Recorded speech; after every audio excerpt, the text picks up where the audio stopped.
Hi friends, നമ്മളെല്ലാവരും ചെറുപ്പത്തിൽ ഒരുപാട് കഴിച്ചിട്ടുള്ള ബിസ്ക്കറ്റാണ് ഓറിയോ ബിസ്ക്കറ്റ്. ഈ ഓറിയോ ബിസ്ക്കറ്റിന്റെ ചരിത്രം ഒന്ന് കേട്ടിട്ട് വന്നാലോ? ഇത് ആദ്യമായി 1912 അമേരിക്കയിലെ ന്യൂയോർക്കിൽ നാബിസ്കോ എന്ന കമ്പനിയാണ് പുറത്തിറക്കിയത്. ഇതിന്റെ പഴയ കാല പേര് ഓറിയോ ബിസ്ക്കറ്റ് എന്നായിരുന്നു. പിന്നീട് ഓറിയോ എന്ന് മാത്രമായി മാറി.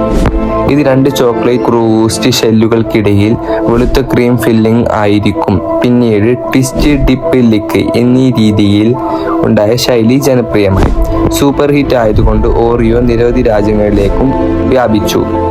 രാജ്യങ്ങൾ ആവശ്യത്തിന് വ്യത്യസ്ത രുചികളിൽ കൂടി എത്തി. വാനില, സ്ട്രോബെറി, മിന്റ് തുടങ്ങിയ രുചികളിലും ഇത് അവൈലബിൾ ആയി. ഇന്ന് ഓറിയോ ലോകത്തിലെ ഏറ്റവും പ്രശസ്തമായ ബിസ്ക്കറ്റുകളിൽ ഒന്നാണ്. ഇതാണ് നമ്മുടെ ഈ ഓറിയോ ബിസ്ക്കറ്റിന്റെ ചരിത്രം. നമ്മുടെ വീഡിയോ ഇഷ്ടപ്പെട്ട ചാനൽ കൂടി ഒന്ന് സബ്സ്ക്രൈബ് ചെയ്യാൻ മറക്കല്ലേ.